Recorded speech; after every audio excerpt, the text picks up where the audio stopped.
Oggi parliamo di libri e lo facciamo con uno scrittore, Graziano Consiglieri. Buongiorno Graziano, ben arrivato. Grazie, grazie, buongiorno a tutti voi. Un grande piacere parlare con te. Allora, tu sei uno scrittore, sei un giornalista pubblicista e lavori per la redazione sportiva Ligure della Stampa. Hai scritto tantissimo, hai scritto romanzi, hai scritto una raccolta di poesie, delle monografie sportive, un'antologia e tre romanzi storici. Il tuo ultimo lavoro, Il paese dove non moriva nessuno, che già il titolo è molto intrigante, è il tuo primo giallo. Come ti è venuta l'ispirazione per un libro giallo e se vuoi dircelo di cosa parla? Sì, allora, intanto l'ispirazione è arrivata l'estate scorsa, 2019, durante una promozione dei libri storici, dei romanzi storici. La mia compagna e una libraia, dovevo fare un firmacopio, mi hanno detto: sono belli i tuoi romanzi storici, però sono troppo intriganti, sono troppo complessi, sono una cosa un po' particolare. Dovresti ogni tanto scrivere qualcosa di più leggero e più divertente.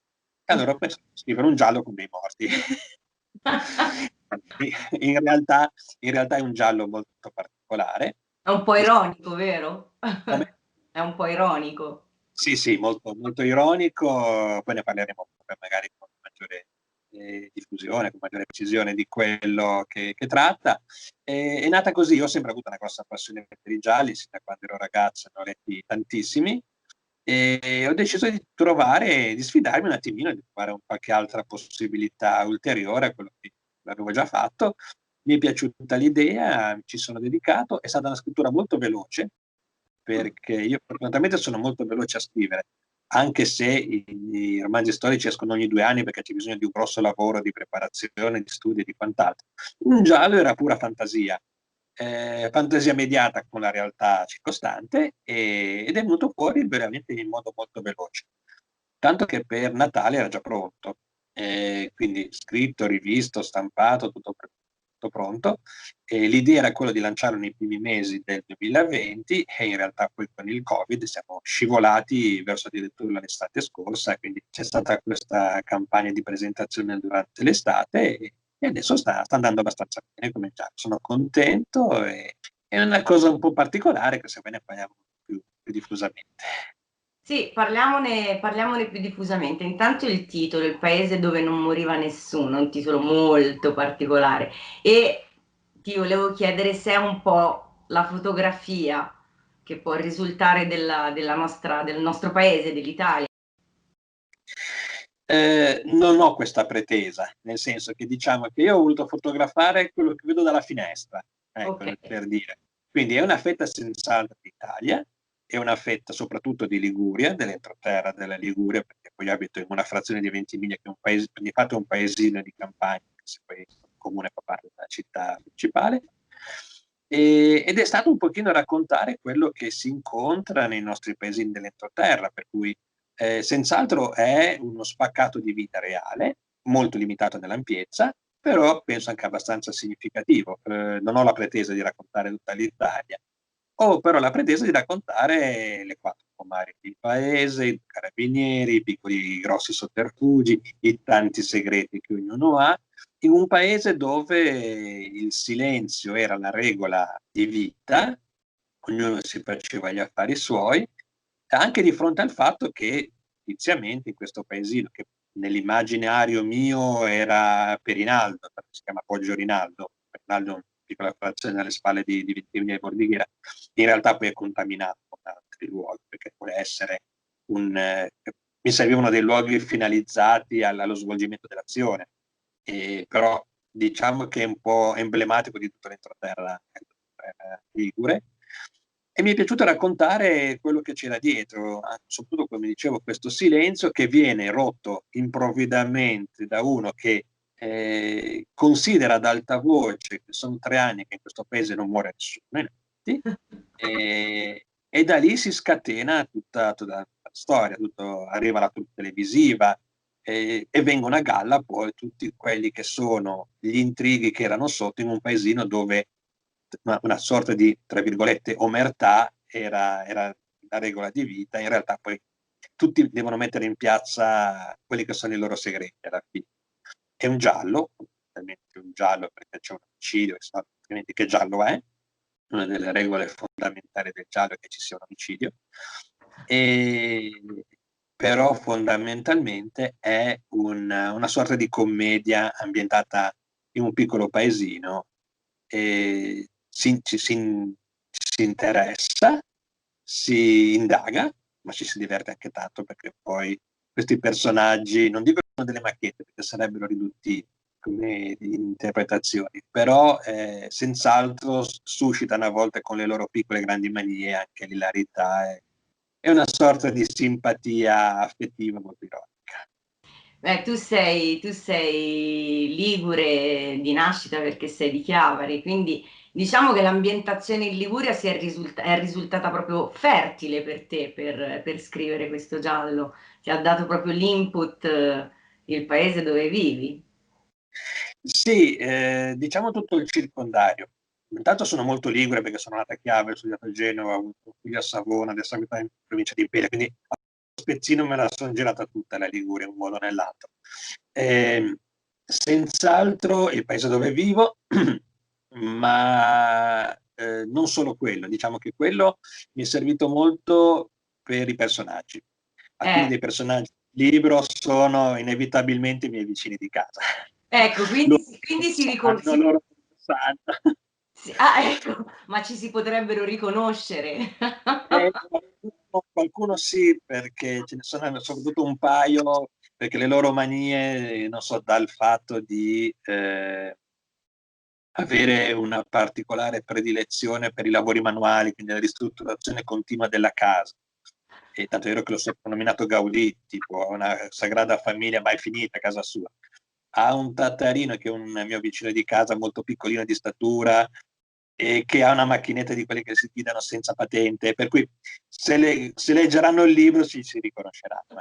Però ce ne sono anche tanti che, come spesso accade, sono framistioni di personaggi. Tu prendi un aspetto da uno, un aspetto dall'altro, e poi ti viene fuori una persona nuova in cui in tanti si possono riconoscere, magari nessuno con precisione. Senti, viene toccato in un certo modo il tema dell'anzianità e vorrei chiederti se secondo te, una volta poi scritto il libro e anche dalla tua esperienza personale, se secondo te è cambiato il modo di diventare anziani all'interno proprio della famiglia come ruolo, che opinione hai di questo? Sì, sarebbe un discorso molto lungo da questo punto di vista, e anche più serio di quello che può suscitare un giallo, che comunque alla fine vuole lasciare delle domande anche, cioè ci si diverte, si indaga, però si vuole anche effettivamente riflettere poi sul mondo degli anziani. Indubbiamente è cambiato moltissimo. Prima la famiglia rimaneva unita, Mm. si rimaneva nello stesso paese, nella stessa città.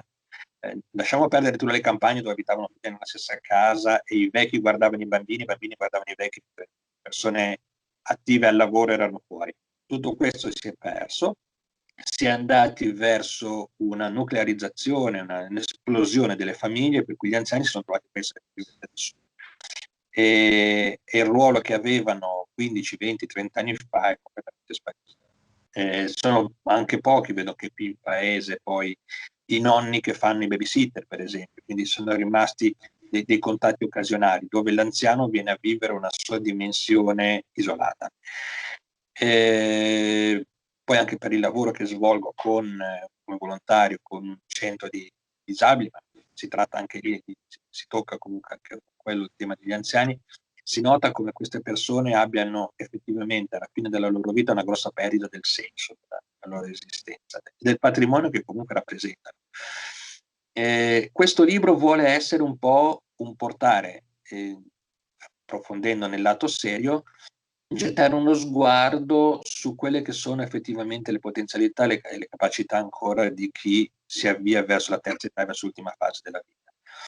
E la fine, adesso non voglio spoilerare nulla chiaramente, però la fine effettivamente con una rivelazione individuale e collettiva di quello che sono i personaggi, ha come sottotraccia questa piccola annotazione, questa volontà di riscoprire sia per l'anziano l'importanza di esserci ancora, e di usare questi anni per portare a compimento quello che non si è riuscito a fare, oppure per raccontare quello che si è fatto. E dall'altra la capacità di chi ancora anziano non è, di approfittare di queste cose per la propria vita, come un insegnamento, come una traccia, come anche qualcosa da non fare, perché poi gli sbagli che ognuno fa sono tanti, quando si arriva alla fine si tracciano i bilanci, c'è sempre un dare e un avere, c'è un pro e un contro, ed è giusto che le esperienze degli altri poi in qualche modo possano servire.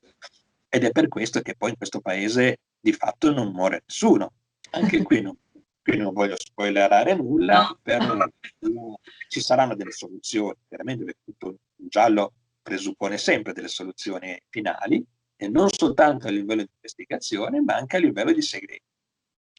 E in questi segreti io non do una soluzione precisa del perché non muore nessuno, lascio tante strade al lettore, come le hanno i personaggi, per cui ognuno è libero di pensare che il fatto di continuare a vivere, di non morire in questo paese è dovuto a una cosa chimica, a una cosa psicologica o a quant'altro, che poi sarà bello scoprire durante il E poi ognuno trarrà le proprie conclusioni e si farà un'idea del perché.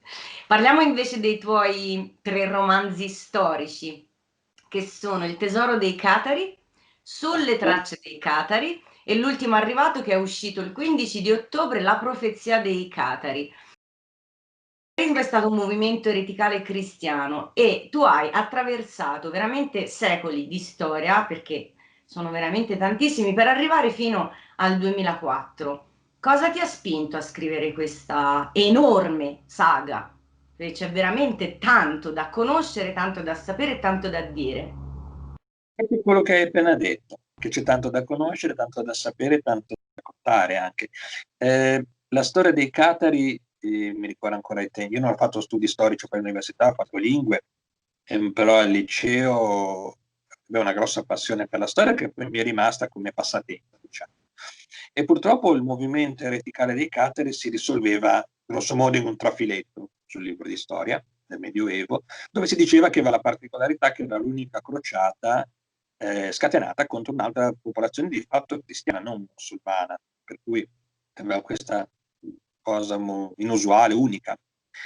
E mi ha lasciato una grossa curiosità saperne effettivamente più, anche perché si va a inserire in un momento storico in cui c'è stato un grosso attacco alla Chiesa, sia dal punto di vista teologico, dottrinale, sia dal punto di vista pratico, è la stessa epoca di San Francesco, per cui opposizione alla ricchezza della Chiesa, agli intravazzi politici, al potere temporale, oltre che, come dicevo prima, una grossa revisione dal punto di vista teologico e dottrinale, che è tutto quello che si riassume nella storia di Catari. Chiaramente i libri non sono dei saggi, sono dei romanzi, per cui la realtà storica è appurata, è studiata, c'è un sacco di tempo per arrivarci, perché avevo di fatto iniziato a scriverlo nel 2004, quindi era contemporaneo allo svolgimento dei fatti. Il primo libro è uscito nel 2016. Non è che abbia studiato 12 anni Catari, e che poi, come sempre succede, il libro ti rimane nel cassetto, lo riprendi, lo rilasci, pensi, devi trovarti un editore, trovare un'idea filante per tutta la storia, però sono stati 12 anni comunque di studio, perché Certo. è una cosa talmente vasta, talmente ampia e talmente poco codificata, perché poi quello che si sapeva dei Catari fino a, diciamo, metà del 1900 erano soltanto le deposizioni estorte con la tortura dall'Inquisizione. Solo dopo si è cominciato a ritrovare testi loro, e tra l'altro la maggior parte sono in francese e in italiano, e a questo punto c'è stato questo grosso lavoro. Quindi la base storica chiaramente ha richiesto questa grossa ricerca, e poi su quella chiaramente sono inseriti personaggi di fantasia. Nel mio piccolo, un po' come Capote, molto in piccolo, però al lato del fianco della narrazione dei personaggi principali ci sono i miei piccoli personaggi che nel loro piccolo appunto contribuiscono a scrivere la storia con essere. Senti, c'è al di là del fatto che ogni libro è un po' un figlio, no? Ma c'è un lavoro al quale sei più attaccato, ti emoziona di sapere di averlo pubblicato, c'è stato più lavoro, o ti ha dato più soddisfazione? Ma ti dovessi dire, come dicono tutte le mamme, i figli per me son tutti uguali. Certo, ce ne sono alcuni, per esempio quelli a livello sportivo, le pubblicazioni così, che sono state molto più rapide, nel senso che è stata una ricerca di documenti, una trasposizione dei documenti su carta, su come narrazione, anche lì però insomma sono abbastanza un pochino più asettici, ecco, da questo punto di vista rispetto a quello può essere un romanzo. E poi, devo dire, di tutti i romanzi che ho scritto, anche i testi che ho fatto per l'associazione di volontariato con cui collaboro, ognuno è diverso dagli altri, per cui trovo in ognuno di essi un modo per apprezzarli in maniera particolare. Se devo dire una cosa un pochino più degli altri, il primo dei Catari, sai, è stato il primo vero romanzo, per cui ha un affetto particolare per quello, però non lo confesso agli altri due perché sennò poi non mi si ritorcono contro. Si ingelosiscono. Un Esatto. un consiglio per chi vorrebbe iniziare a scrivere un libro, al di là di scriverlo, ma un consiglio che tu ti sentiresti di dare. Ma guarda, io, non do un consiglio mio, do un consiglio che, ho fatto mio e che mi ha aiutato tantissimo. Ed è quello di Elizabeth Gilbert, che ha scritto Mangia, prega, ama, tanto Sì. per intenderci, dopo hanno tratto il film con la Julia Roberts. In una, di quelle conferenze di TED, quelle che durano 18 Sì, sì, minuti, sì. magari che si può trovare ancora in rete, per cui chi vuole può andare a sentirsela. È in inglese, ma è tutta sottotitolata. Lei, raccontava un pochino quello che era, il processo del suo lavoro e diceva: "Io ad un certo punto non so neanche io, come, perché ho scritto certe cose". Ehm, è un pochino, non mi si fraintenda sul termine, il genio che c'era all'epoca dei romani. Ehm, tu senti qualcosa dentro che ti porta a scrivere qualcosa. A me è capitato più di una volta di andare a riprendere i miei libri e di dirmi: "Ma questo l'ho scritto davvero io? Ma quando l'ho pensata questa cosa? Giuro l'ho scritti tutti io, non ho avuto nessun collaboratore che mi aiutasse dal punto di vista della stesura, se non poi nella revisione chiaramente dei testi. Però nella stesura no, è tutta farina del mio sacco, però è qualcosa che senti quasi di dover scrivere, che senti suggerire dentro di te. Il famoso genius che ispirava gli scrittori. Non che noi siamo dei geni, abbiamo questa sensazione, questa capacità di riuscire a metterci in contatto con quella narrazione che è dentro. È una cosa che viene naturale, un po' come, non so, io sono appassionato di sport, sono convinto che Alberto Tomba sia stato un grandissimo sciatore, ma che possa essere un pessimo maestro, perché era una cosa molto istintiva, molto naturale, molto spontanea, connaturata con la persona. Chiaro, se uno sente il desiderio di scrivere, comincia a scrivere, l'unico modo che posso dire è quello. Poi ognuno ha la sua strada. Io sono una persona che, quando per esempio ho scritto il primo libro per la SPES, questa associazione di volontariato, ci ho messo un mese per azzeccare la prima frase e 15 giorni per scriverlo tutto. Pensa. È piccolino, è un librettino scritto a 4 mani con un'altra scrittrice, per cui non era un romanzo, è un racconto lungo. Però dipende molto di riuscire a canalizzare quell'energia che senti dentro, quella volontà che senti dentro e cominciare a scrivere, scrivere, scrivere. Poi nasce il lavoro pesante, che è quello di trovare un editore Certo. e soprattutto quello poi di riuscire a pubblicizzarlo, perché, a me capita spesso di fare dei film a copie, di arrivare in librerie dove ci sono esposti nelle scaffali 20, 30, 50.000 libri. Come fai a emergere? Come fai veramente a emergere? Quello è veramente lo scoglio più grande e quello che può demoralizzare un po' la persona, perché noi tutti quando scriviamo sentiamo di aver fatto qualcosa di importante e, e ci piacerebbe farlo sapere anche agli altri, però c'è questa marea di carta dalla quale non è così facile riuscire a tirare sulla testa e a farsi vedere. Io dico sempre una cosa, la cosa che dicevo proprio con il primo romanzo che avevo scritto, io sono stato felice per me di averlo scritto. E dicevo sempre, se anche non compraste, io sono felice perché l'ho scritto per me. Poi dicevo sempre, però sono genovese, per cui se volete comprarlo, compratelo, ecco, non è che mi fate dispiacere. Però la prima grossa soddisfazione era quella di avere prodotto qualcosa che volevo raccontare, di una storia che è passata per troppo tempo sotto silenzio, di cui non si è saputo praticamente nulla, e di un'avventura che voleva essere sì, accattivante, divertente, coinvolgente soprattutto, ma che voleva anche lasciare anche in questi casi delle domande. Che poi secondo me fondamentalmente quello che sento di voler trasmettere è la volontà di stimolare le persone a pensare e usare quello che scrivo, anche fosse anche una storia di 700 anni fa, quantunque inframmezzata con eventi attuali, che possa servire appunto per aprire gli occhi, per cominciare a farsi delle domande e a chiedersi ma davvero il Medioevo è finito? Ci siamo ancora? Questo per dire che racconti quello che hai dentro e chi volesse cominciare si prepari a passare notti insonni, a buttare via un sacco di roba, ad avere anche delle delusioni abbastanza cocenti, perché poi comunque, ripeto, non è un settore facile, però cosa c'è di facile al giorno d'oggi? Se c'è la passione si può provare. Bellissime le tue parole, guarda, sono state illuminanti anche per me in questo momento, non relative alla scrittura, ma veramente hai toccato il punto dell'illuminazione, del sentire, dell'essere un canale che veramente può trasmettere tante cose. Progetti futuri. Allora, progetti futuri, intanto, contrariamente a quello che ho appena detto, vendere i libri che ho perché fondamentalmente è anche un momento non semplice nella vita di chi scrive, anche come giornalismo, soprattutto giornalismo sportivo, abbiamo passato dei mesi molto, molto pesanti, per cui c'è veramente una voglia di ripartire nonostante le brutte notizie che si sentono adesso. Però invece a livello di progettazione esaurita, perché a questo punto la trilogia dei Catari, da qui il terzo libro, La profezia, è quello che la chiude.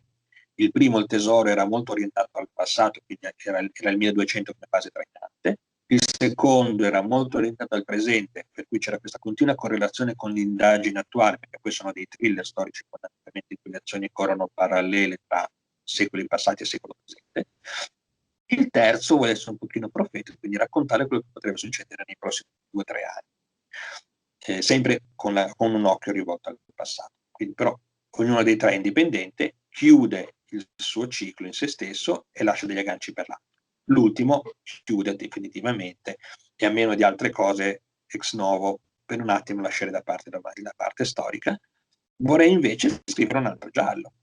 Vorrei invece scrivere un altro giallo, è già cominciato, ho già iniziato, compatibilmente con gli impegni sta andando avanti, sarà un pochino più complesso del primo, perché non ci sarà solo un filone di indagine, ma siccome mi piace fare le cose complicate ce ne saranno 3 filoni diversi di indagine, che poi chiaramente concluiranno.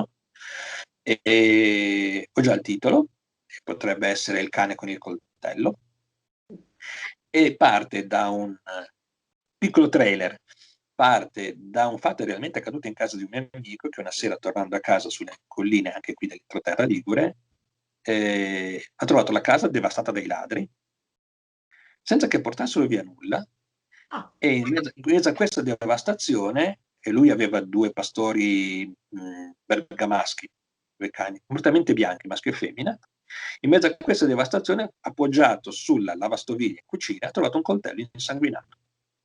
Ha guardato i cani erano perfettamente sani, non avevano il minimo graffio. A distanza di anni non sa ancora cosa è successo in casa sua quella sera. Parte da lì e poi vediamo dove va a finire. Anche perché io quando comincio a scrivere un libro non so mai dove va a finire, proprio quello che dicevo prima, lascio che gli eventi vadano, che i personaggi si comportino e io racconto quello che vogliono fare loro. gli dai vita.